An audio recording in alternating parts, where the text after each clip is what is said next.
수강생 여러분, 디지털 색채 1의 정훈입니다. 쉬는 시간 통해서 피곤은 좀 푸셨는지요?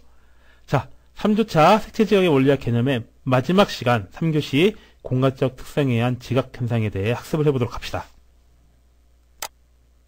이번 시간의 학습 목표는 자극의 공간적 특성에 의한 지각 현상을 이해하는 것이 되겠습니다. 이번 시간에 주로 배울 내용은 망막의 색채 감지 영역. 망막이 전부 다 똑같은 영역에 똑같은 색상을 느끼는 것은 아닙니다. 그래서 어느 정도 영역에서 어떤 색깔을 감지할 수 있는지 그런 내용들을 좀 배워보시겠고요.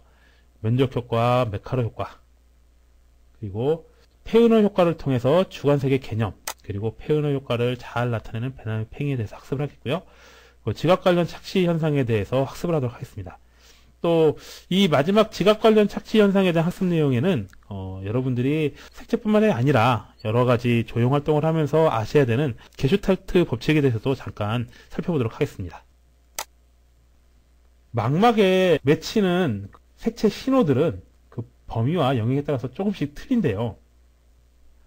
망막의 중심화, 황반이 있는 부분이죠. 이 중심화를 부근으로 느낄 수 있는 그러한 시야를 삼색 시야라고 합니다. 트라이가 색이라는 의미라고 했죠. 그래서 트리크로매틱 비전이라고 하는데 망막 부근, 중심화를 부근으로 해서 집중적으로 몰려 있는 곳입니다. 그래서 정상인의 경우에는 망막 중앙에서 빨강, 초록, 파랑을 모두 식별할 수가 있죠. 그리고 이 주변을 벗어남에 따라서 망막 주변을 벗어남에 따라서 이 외곽 부분에서 느껴지는 컬러들이 있습니다. 이 컬러는 노란과 파란 계열이거든요. 이런 두 가지 컬러를 지각할 수 있는, 식별할 수 있는 요 시야를 이색 시야라고 합니다. 황반에서 점점 외곽으로 벗어나면서 빨간색 감각이 소실되고 노란과 파란 계열만 식별이 가능해지는 거죠. 그리고 마지막으로 이보다 더 외곽 지역들,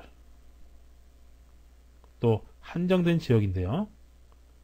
이 한정된 지각 내에서는 단색, 흑백이죠, 흑백. 영문을 보시게 되면은 모노크로매틱 비전이라고 했는데 모노라는 것이 하나라는 의미도 있고요. 또 컬러에서 쓰일 때는 무채색이다라는 의미도 있습니다. 그래서 어떤 무채색만 구별할 수 있는 모노크로매틱, 그 무채색을 지각할 수 있는 이 시야를 단색 시야라고 합니다. 그래서 물체의 명도 차이 정도만 식별할 수 있는 그런 분야가 되겠죠. 자, 다음 장을 보시면서 그 범위 다시 한번 살펴보도록 하죠. 그래서 여기 보시면 이제 점이 두 개가 있는데요. 이 두 개의 축은 안구축이고요. 요거는 무엇이 될까요? 시각축이 되겠습니다. 시각축. 왜 시각축이 되느냐? 자, 눈이 이렇게 있으면 한 곳을 보게 되죠. 무언가 한 곳을 보게 됩니다. 그래서 중시축과는 다르게 약간 각도가 틀어져서 망막에 진짜로 시각적으로 중심이 되는 축이 되겠죠. 그런 축이 이제 시각축이라고 하는데 이런 시각축이 생깁니다. 이 점은 이제 시각축점이라고 보시면 되겠습니다. 눈을 중심으로 해서 그 녹색을 볼 수 있는 범위가, 녹색을 지각할 수 있는 세포들의 범위가 가장 좁고요. 그리고 외곽을 나가면서 빨간색, 그리고 더 외곽까지 노란색을 인지할 수 있고요.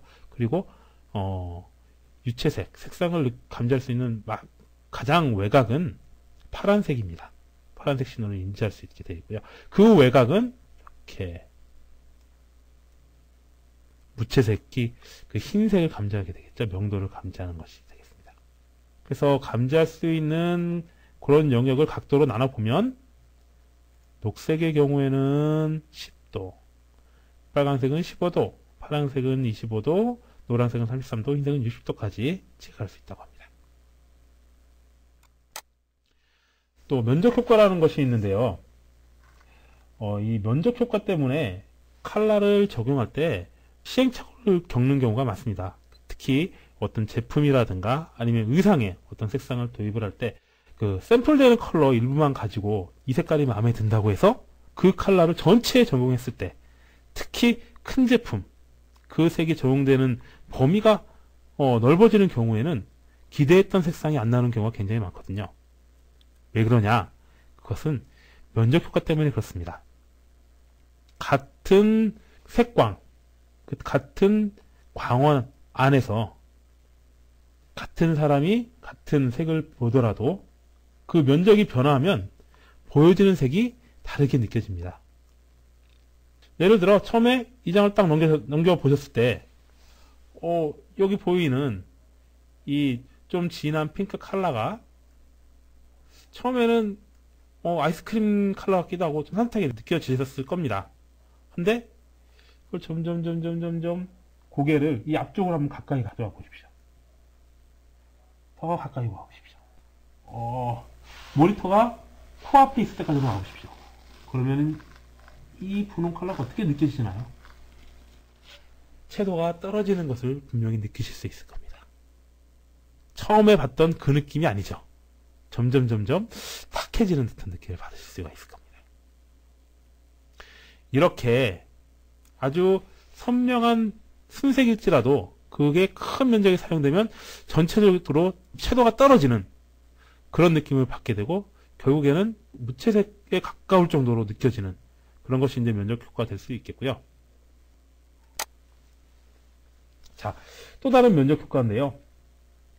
이번엔 좀 약간 멀리 떨어져서 이 커다란 파란색 정사각형과 조만한 정사각형을 한번 봐주시기 바랍니다. 어떻습니까? 고개를 점점 뒤로 해서 화면에서 멀어지면 멀어질수록 이 파란색은 그대로 파란색으로 느껴지지만 이 조그만한 영역에 있는 파란색은 어떻게 느껴지십니까? 거의 검정과 구분을 할 수 없게 되죠. 이런 식으로 어떤 면적에 의해서, 특히 면적이 적을수록 그 고유의 컬러를 잃어버리고 빨간색이나 흰색이나 혹은 검은색으로 느껴지는 그런 그 색각 이상 현상이 생기는데요. 이런 것을 바로 제3 색각 이상이라고 합니다. 주황이나 분홍은 빨간색으로, 밝은 노랑이나 연두색은 흰색으로 잘 느낄 수 없게 되는 것이죠. 밝아지기 때문에. 그리고 어두운 파란색이나 남색은 검은색으로, 아까 보신 요 점의 현상과 비슷한 것이죠. 그리고 밝은 파랑이나 청록색은 녹색으로 지각하는 것, 그것을 이제 제3 색각 이상으로 합니다. 이것은 색의 강도가 영향을 미치는 것으로 보여지기 때문에 베졸트 뷰리케 현상과도 관련이 있는 것으로 그렇게 알려지고 있습니다. 우리가 흔히 보색이라고 함은 망막에 뭔가 잔상이 맺혀져서 그것을 시각적으로 경험하게 되는 것이다 라고 막연히 생각을 하게 됩니다. 물론 저도 그랬고요. 근데 메카로라는 사람이 그거 아닌 것 같다. 내가 이 실험을 해봤더니 보색이 꼭 그렇게 고정되어 있는 것이 아니더라 라고 얘기를 했습니다. 위에 이 빨간색 가로줄무늬와 옆에 있는 세로줄 녹색 무늬를 몇 분간 번갈아서 쳐다보십시오. 10초 간격으로 한 번은 빨간색, 한 번은 녹색, 한 번은 빨간색, 한 번은 녹색. 그 보는 간격을 조금씩 줄여가면서 한 2, 3분 정도 보시다가 잠시 이 중심을 여기에 옮겨 놓으시고 다음에 중심을 이 검은색과 흰색의 띠로 구성된 가로줄, 세로줄 구성된 요 면적으로 옮겨 보십시오. 어떤 현상이 나타나나요? 그저 부의 잔상 효과로만 본다 그러면은 격자처럼 무늬가 그냥 나타나고 말아야 되는데 이상하게도 한 덩어리로 이게 색깔들이 뭉쳐지는 현상을 보실 수가 있습니다. 이쪽 부위와 이쪽 부위에. 이 메카로라는 사람은 이러한 잔상 효과를 발견해내고 나서 잔상이라는 것이 망막의 위치에 고정되는 것이 아니라 대뇌에서 사물의 방향을 인지한 후에 재조합하는 것이다. 그렇죠? 재조합해서 뇌의 작용을 통해서 재조합해서 나타나는 것이다. 이렇게 얘기를 했습니다. 그래서 이러한 단순히 망막의 잔상이 보여지는 것이 아니라 그런 잔상도 어떤 뇌의 조합을 통해서 지각되는 것이다. 라는 것을 이제 메카로라는 사람이 처음 발견을 했고, 그래서 이러한 현상을 메카로 효과다 이름을 지었습니다. 중요한 건 대뇌에서 사물의 방향을 인지한 후에 나타낸다라는 것이죠. 우리가 색을 느낄 때 객관적인 색의 정보와는 달리 사람이 주관적으로 색을 느끼게 되는 그런 경우가 있습니다. 또 주관적이다라고 하면 어떠한 경험이라든가 이런 것이 이제 그 판단 사이에 작용을 할 것 같은 그런 생각이 드는데, 여기서 말하는 주관성은 어떤 생리적인 현상에 가깝습니다. 사람의 경험이나 판단이 관여하지 않는, 그러나 객관적인 색상과는 다른 사람이 주체적으로 느끼는 그런 컬러가 이제 색채의 주관성이다 말씀을 드릴 수가 있겠는데요. 이러한 색채의 주관성, 주체색의 대상물이 움직이거나 회전할 경우 분명히 대상물이 무채색임에도 불구하고 사람이 그 무채색에서 유채색을 느끼게 된다. 이런 현상이 나타났습니다. 이것을 처음 발견한 사람이 페어너입니다. 그렇다면 이 페어너가 발견한 현상이 어떤 것인지 시뮬레이션이 되어 있는 그 사이트를 보면서 잠시 한번 살펴볼까요? 자, 눈을 요 십자에 맞춰주세요. 자, 색이 좀 느껴지시나요? 더 빨리 가봅시다. 절대로 이 움직임을 따라가시면 안 됩니다.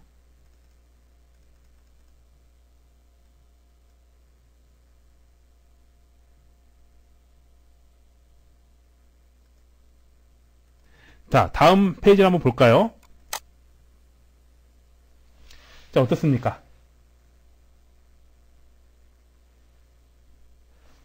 색깔이 좀 느껴지시나요?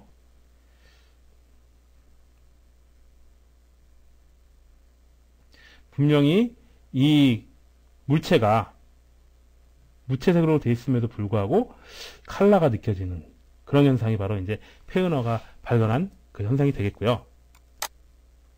이런 페어너의 효과를 가장 극명하게 잘 나타내는 것이 바로 베남의 팽이입니다.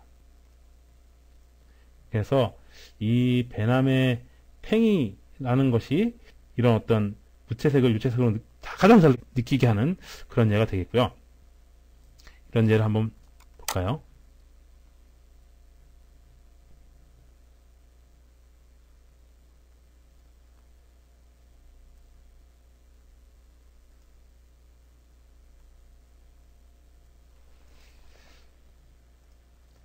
그래서 이렇게 원판이 빨리 들어가면 빨리 들어갈수록 이런 컬러의 감각이 더 많이 느껴지게 됩니다.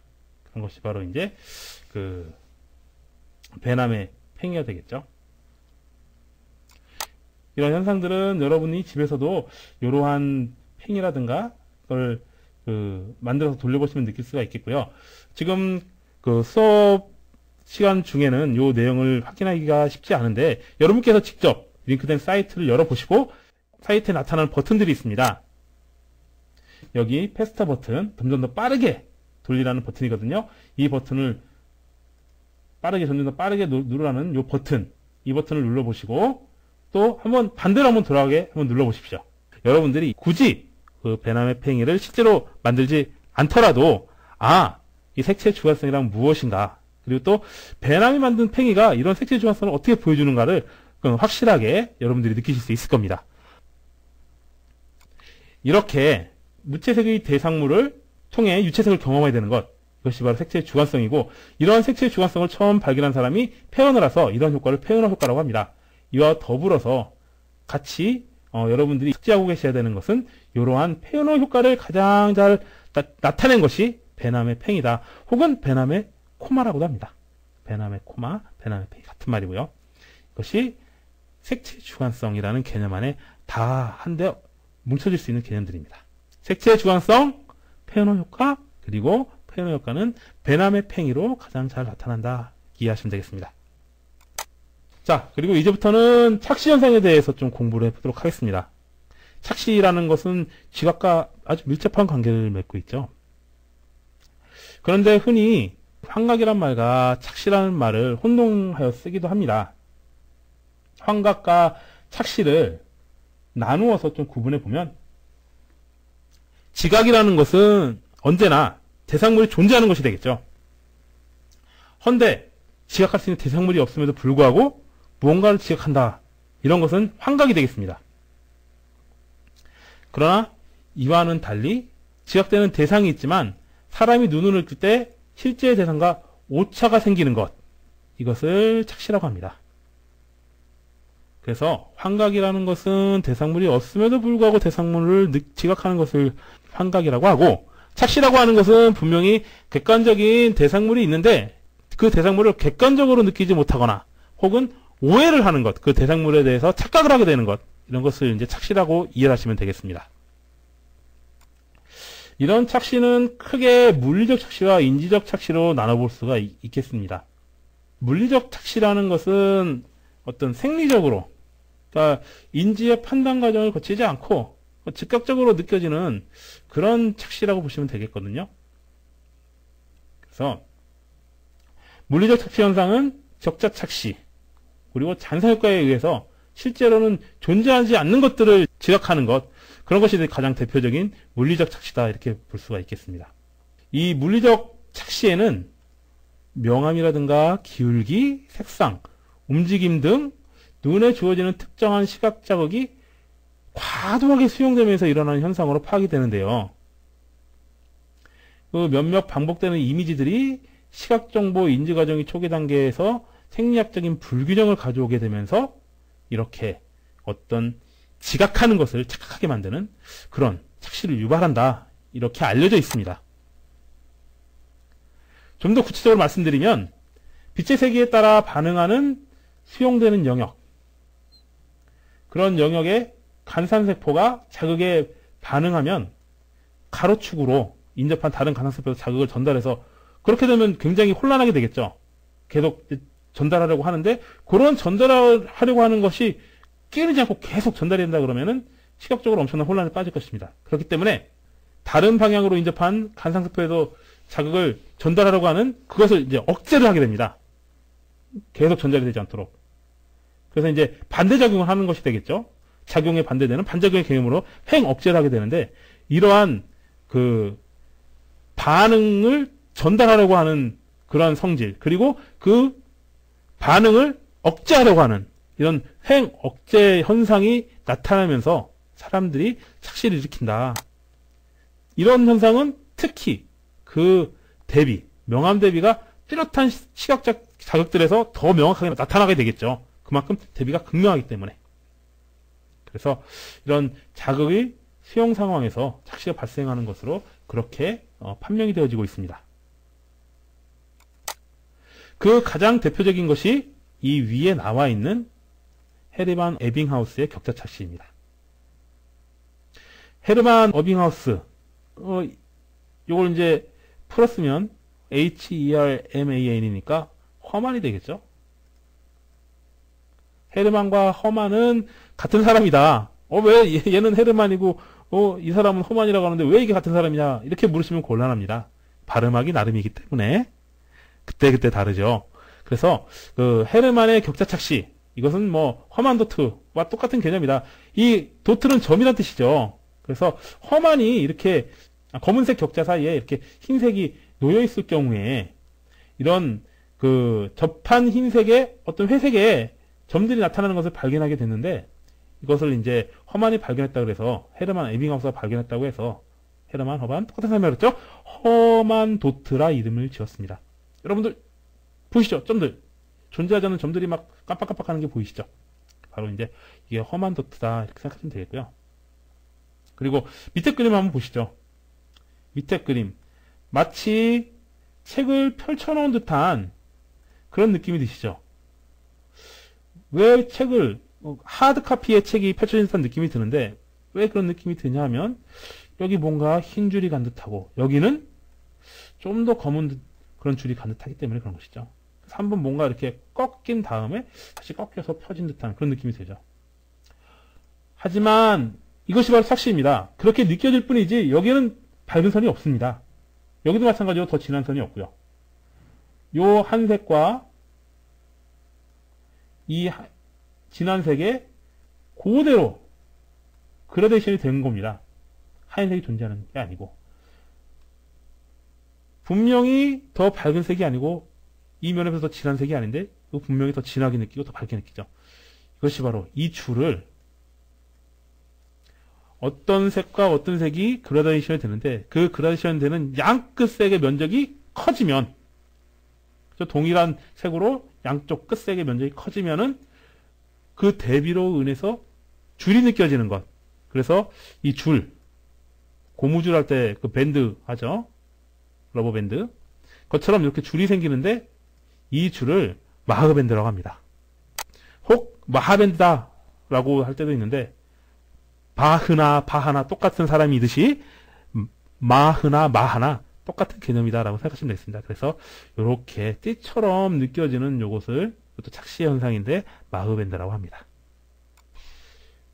여기 톱니바퀴 같은 것이 있는데 이게 왜 나왔냐? 이게 뭐냐? 궁금하시는 분이 계시죠? 이 중심점에 여러분 시선을 고정시키고 여러분들 요 화면을 좀 더 앞에서 봤다가 좀 더 뒤에서 봤다가 고개를 앞뒤로 한번 움직여 보십시오. 자, 뭔가 느껴지시나요? 그렇죠.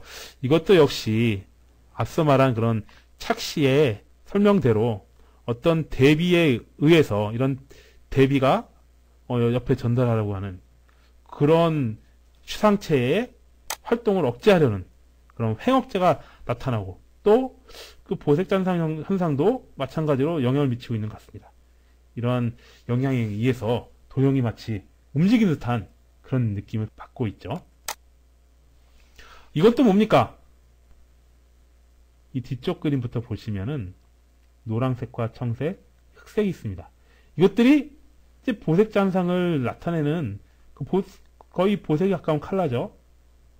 그렇기 때문에 처음에 딱 봤을 때는 별로 움직임을 느낄 수가 없습니다. 하지만 어느 정도 특히 일정 점의 시선을 고정시키고 보고 있으면 점점 이 컬러들이 막 움직이는 것을 느낄 수 있습니다. 천천히 막 돌아가죠, 이 컬러들이. 예, 이런 착시 현상들. 그럼 밑에 있는 것도 마찬가지고요. 이렇게 움직임이 나타나는 그런 착시 현상들이 있을 수 있겠죠. 제가 이거 뭐 어떤 플래시를 만든 작품 이런 거 아닙니다. 이거 분명히 그냥 한 컷의 이미지거든요. 그런데 막 움직입니다. 그렇죠? 이거는 어떻게 보면은 어떤 물체를 명확하게 파악하고자 하는 그런 시각의 자율신경계 움직임이 아닌가 이런 생각이 듭니다.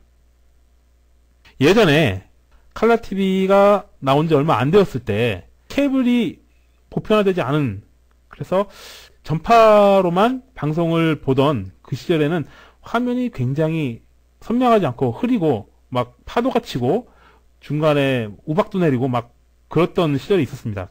그때 보면 화면이 잘 안 나오는 TV를 보면은 시력이 나빠진다라는 그런 말을 많이 들었었는데요. 그것도 역시 이러한 시각의 역할 때문에 그런 게 아닌가 이런 생각이 듭니다. 어떤 상황이 분명하지 않으면 분명하지 않을수록 사람의 그 시각은 정확하게 이 물체의 구체적인 정확한 상을 파악하고자 하는 그런 속성이 있다고 합니다. 그래서 이렇게 물체를 좀 더 정확하게 파악하고자 하는 그러한 시각의 끊임없는 자율신경의 끊임없는 움직임이 바로 이러한 희미한 그 대비체에도 작용을 해서 마치 계속 움직이고 있는 것처럼 느껴지게 하는 것이 되겠죠.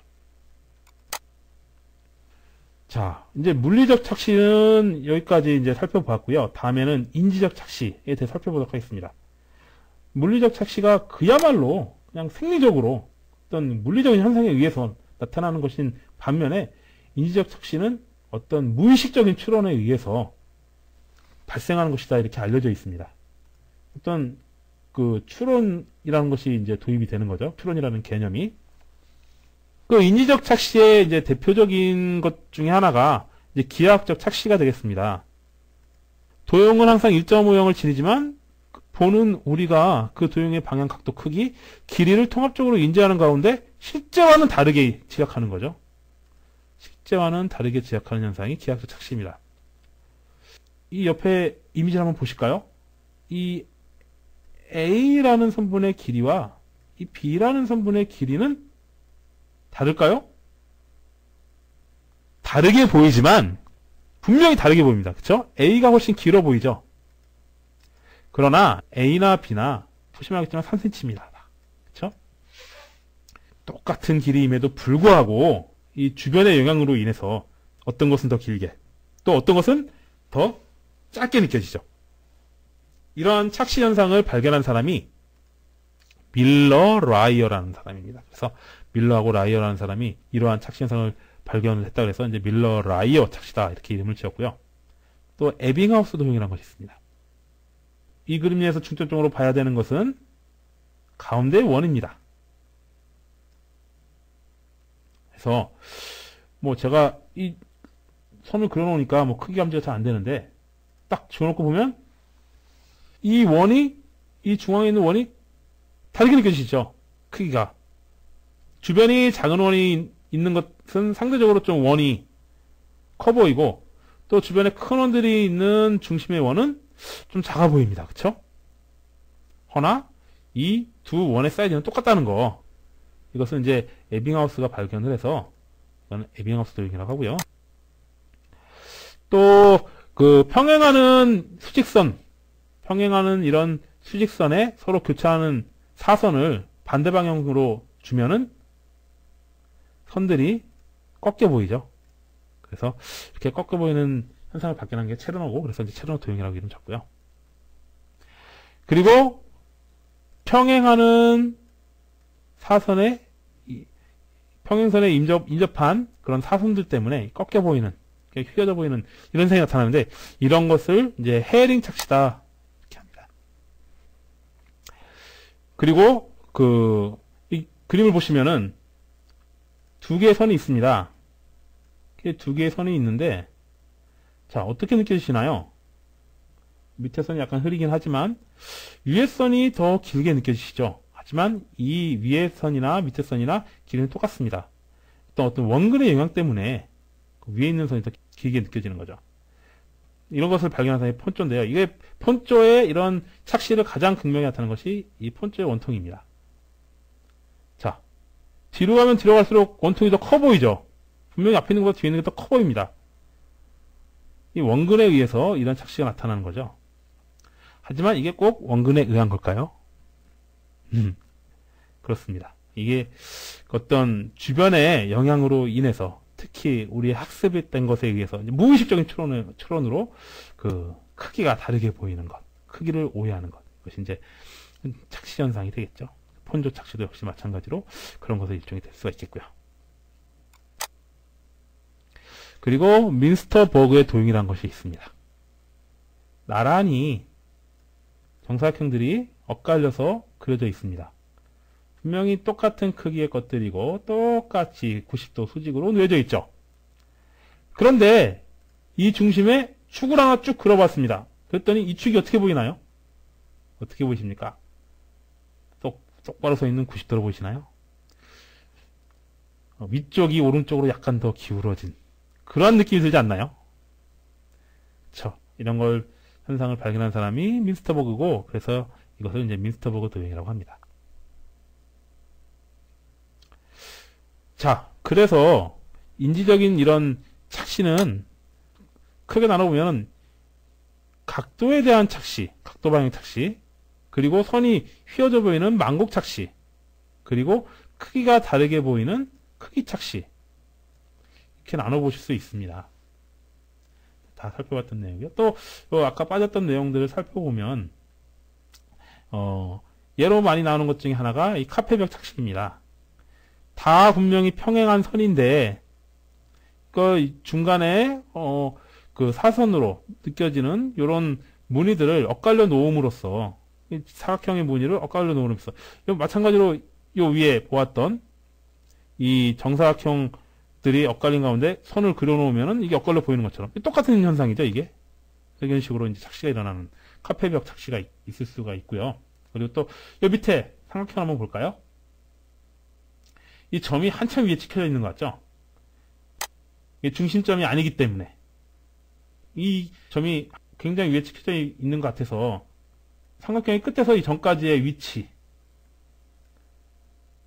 요 길이가 요 점에서부터 밑변의 길이보다 훨씬 짧게 느껴지죠. 하지만 재어보면 이 길이나 이 길이나 모두 같다라는 것을 알 수가 있습니다. 객관적으로는 같다. 그때 우리가 착시라는 것이죠.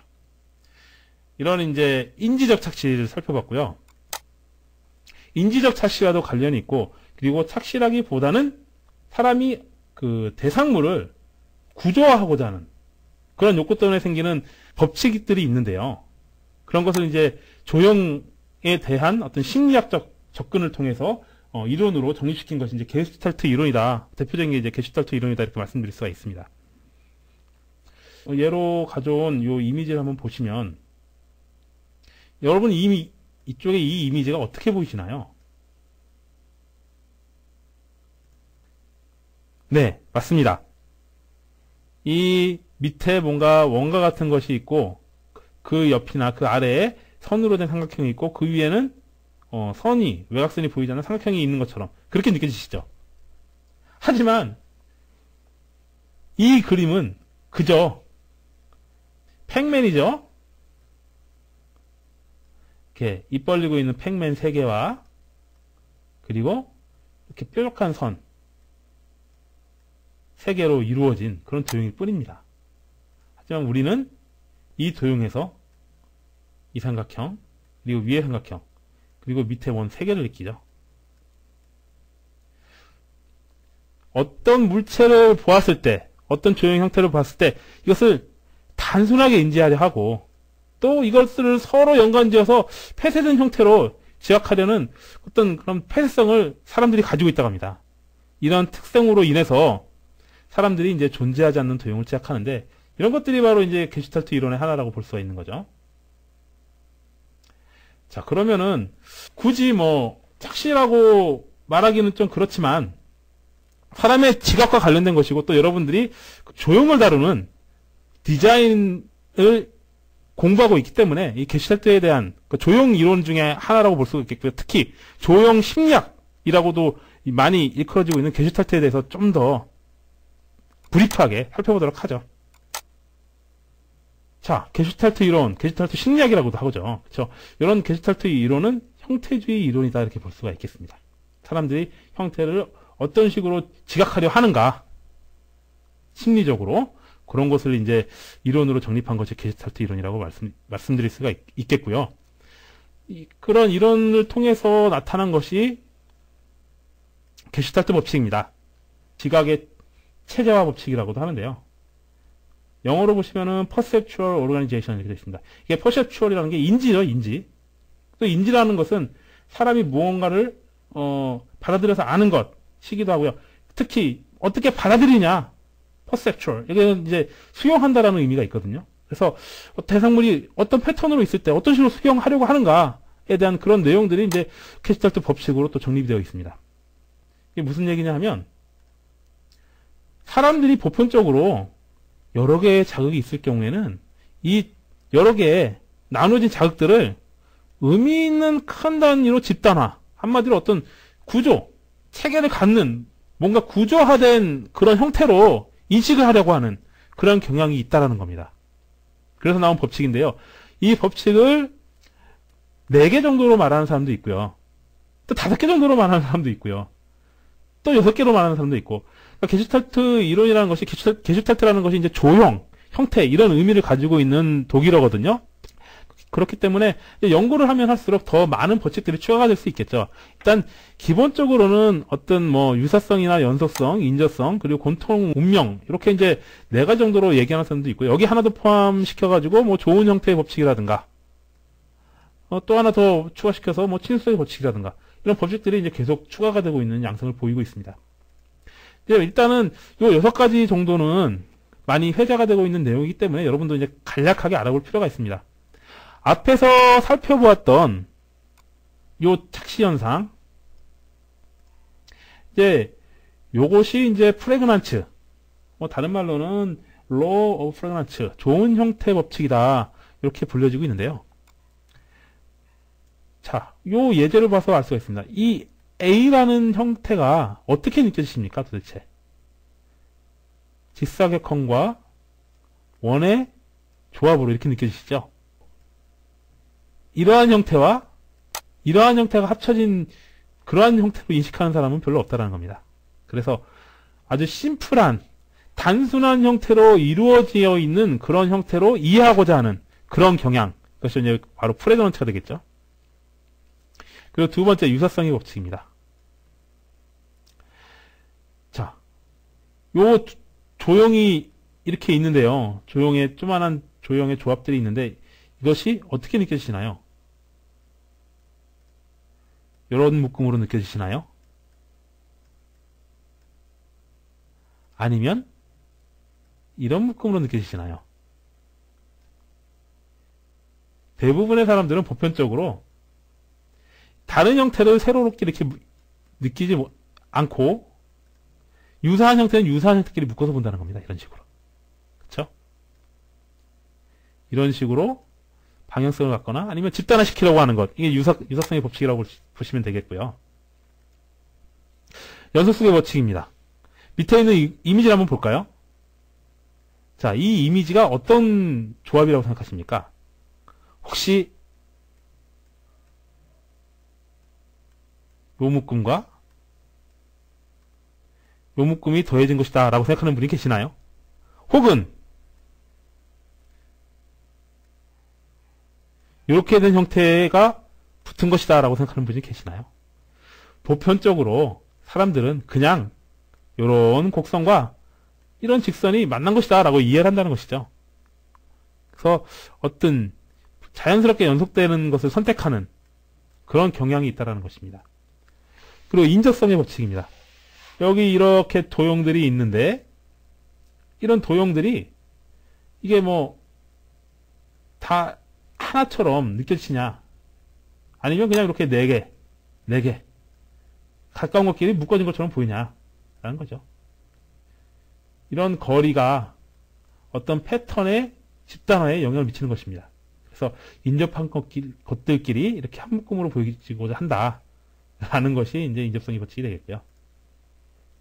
다음은 곤토음의 법칙인데 이 얘기는 뭐냐 하면 어떤 형태가 움직임을 가질 때 일정한 움직임을 가질 때 그러니까 동일한 방향으로 움직임을 가질 때 한 묶음으로 보인다는 것입니다.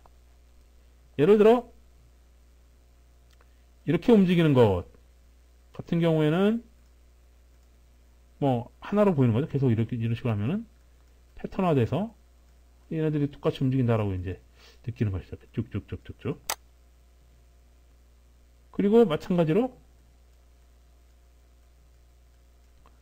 이것들이 이쪽으로 갈 수도 있고 이쪽으로 갈 수도 있는데 이런 패턴화된 경향을 보면은 대부분 이런 식으로 인지를 하게 되는 거죠. 일정한 디렉션으로. 마찬가지로 또 이렇게 느끼지 않는다는 거죠. 이렇게 느끼지 않습니다. 한번 볼까요? 또 이것을 다른 방향에서 살펴보면 만약에 이 화살표가 없다 그러면 이런 움직임을 이렇게 묶어서 볼 수 있다는 거죠. 같은 디렉션으로 움직이는 것들. 그래서 볼 수가 있죠. 이런 식으로 어떤 일정한 디렉션을 가졌을 때 이런 일정한 디렉션을 갖는 것들을 하나의 묶음, 집합체로 구조화하려는 그런 경향이 이제 곤토운명의 법칙이라고 말씀드릴 수가 있겠고요. 마지막으로 친숙성의 법칙을 한번 봅시다. 어떠한 조형이 있을 때 그것을 이제 우리에게 친숙한 형태로 이해하려 한다는 것이죠, 사람들이. 좀 말로 하니까 되게 어려운데 한번 그림을 보면서 한번 이해를 해보도록 합시다. 보시게 되면 이게 뭘로 보이시나요? 제가 바깥에 원을 그리니까 안경 쓰고 오 하는 사람의 얼굴처럼 보이죠? 예, 웹툰을 그리는 조석처럼 보이기도 하고요. 그렇죠? 자, 이렇게 어떤 조형이 있으면은 이것을 눈에 익숙한 뭔가 친숙한 것으로 이해하고자 하는 경향이 있다라는 겁니다. 그래서 사람의 눈, 입, 여기에 보면 영어로 이제 see the face, 얼굴이 보이냐라고 묻고 있죠. 이런 식으로 친숙한 것의 형태로 집단하고자 하는 그런 현상을 보인다는 거죠. 이것도 역시 게스탈트의 법칙이 되겠습니다. 친숙성의 법칙. 그리고 정경, 배경, 착시가 있습니다. 이것은 배경을 무엇으로 삼고 앞으로 나타나는 그런 대상을 무엇으로 삼을 것이냐에 따라서 지각되는 것이 틀어지는 것이죠.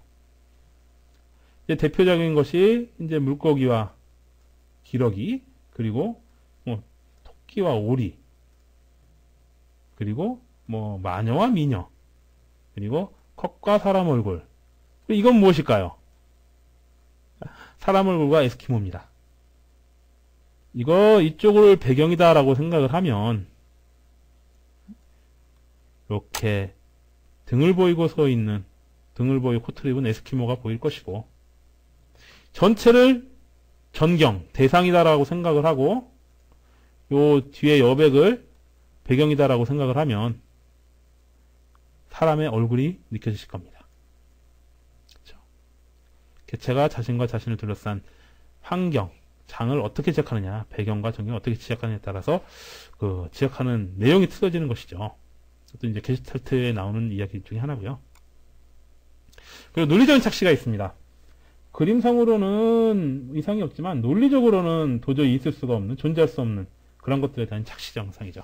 그래서 불가능한 삼각형, 펜로즈가 그린 것이고요. 어찌 마찬가지로 이렇게 계속 오르기만 하는 그런 계단이 있죠. 이 그림을 보면은 대학 시절에 저랑 절친했던 친구가 생각나는데요. 자신의 이미지를 그려라는 그런 과제에 이 친구는 자기가 이 계단을 계속 오르고 있는 그런 모습을 요 부분만 확대를 해서 이렇게 그려온 적이 있습니다. 그래서 이제 펜로즈라는 사람이 만든 오르기만 하는 계단, 이것도 역시 마찬가지로 이제 일종의 착시가 되겠죠. 자, 그리고 대비한 착시. 보시면은 이 A와 B는 극명하게 어두운 회색과 밝은 회색으로 느껴지죠. 헌데 한번 이 A와 B를 같이 연결하는 사다리 한번 그려볼까요? 그러면은 A와 B라는 것이 똑같은 명도의 회색이다라는 것을 확인하실 수가 있습니다. 그래서 이것을 아델슨의 체커보드 착시라고 하는데요. 이렇게 대비 명암과 관련해서 착각을 일으키는 그런 경우도 있습니다.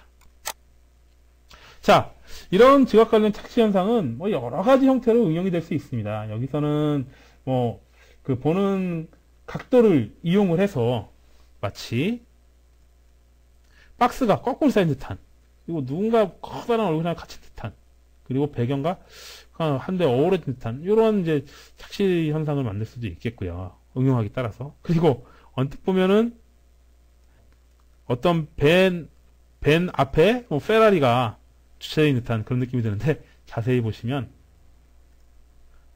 벤의 페라리 그림을, 옆면 그림을 이렇게 그려 넣은 것이죠. 이런 식으로 이제 여러 가지 착시 현상을 활용하는 방법도 있을 수가 있겠죠. 학습 정리를 한번 해볼까요? 세 번째 시간에는 공간적 특성에 의한 지각 현상 및 착시, 그리고 착시라기보다는 사람이 어떤 조형물에 대해서 시각적으로 재조합하고 구조화하려는 특성인 게슈탈트의 법칙에 대해서도 한번 살펴봤죠. 그래서 망막의 위치와 색상, 면적 효과, 메카로 효과, 색채의 주관성을 통해서 표현화 효과, 이 부분은 꼭 제가 링크를 걸어놓은 사이트에 한번 들어가셔서 여러분들이 속도 조절 한번 해보시고 거꾸로도 돌려보시고 하면서 직접 확인을 한번 해보시기 바랍니다. 그러면 분명히 각인해서 이것이 바로 색채의 주관성이다 라는 것을 분명히 느끼실 수가 있을 것 같고요. 그리고 착시, 물리적 착시가 있고 인지적 착시가 있다라고 했죠. 그리고 인지적 착시 측면에서는 사람이 어떤 조형의 집단들을 구조화하려고 하는 그런 특성에서 보여지는 게슈탈트 법칙 같이 한번 살펴봤습니다. 시간이 많이 흘렀는데요. 자, 이 3주차에 배운 내용들 한번 쭉 한번 서베이를 해봅시다. 색 지각에 대해서 첫 시간에 배웠었죠. 색적의 3요소, 색채 지각 과정, 눈의 구조, 원뿔 박태세포, 그리고 색 감지 물질과 생물에 대해서 배웠고요. 두 번째는 생리적 지각 현상 한번 배워봤죠. 색 수능, 색 장난성, 명수능, 암수능, 그리고 어떤 시지각대, 밝음에 따른 시지각대의 명소시, 암소시, 방면시에 따로 나눠서 공부를 해봤고요. 또 방면시에 나타나는 프루키네 형상 배워봤습니다. 원뿔세포와 막대세포, 초상체와 간상체 똑같은 말이죠. 어떤 역할을 하는지 살펴봤고요. 시감도에 대해서도 살펴봤고, 그림자에서 색이 느껴지는 색음 형상, 그리고 빛이 강도가 바뀌면은 그 색상의 느낌이 달라지는 그런 베젤트 비르키 현상, 그리고 채도가 달라지면 그 색상이 역시 달라지는, 어느 한쪽에 치우치거나 기울어지는 그런 현상을 보이는 에본 효과 살펴봤고요. 지각 색상의 반대 색상을 보색이라 얘기하는 물리보색, 그리고 잔상을 보색으로 보는 심리보색에 대해서 이제 잠깐 살펴봤고요. 그리고 이번 3교시에는 망막 위치와 색상, 면적 효과, 메카로 효과, 그리고 색채 주관성, 그리고 착시, 물리적 착시와 인지적 착시, 게슈탈트 법칙에 대해서 살펴봤습니다. 자, 그러면은 다음 시간 색채 지각설과 주요 색채를 중심으로 학습을 진행을 하겠고요. 3주차 시간이 다 25분 넘는 그런 시간을 강의를 했는데, 여러분들 긴 시간 동안 수고 정말 많으셨습니다. 그러면 4주차에 색채 지각설 그리고 주요 색채론에 대해서 같이 한번 공부를 해보도록 합시다. 다음 시간에 뵙겠습니다.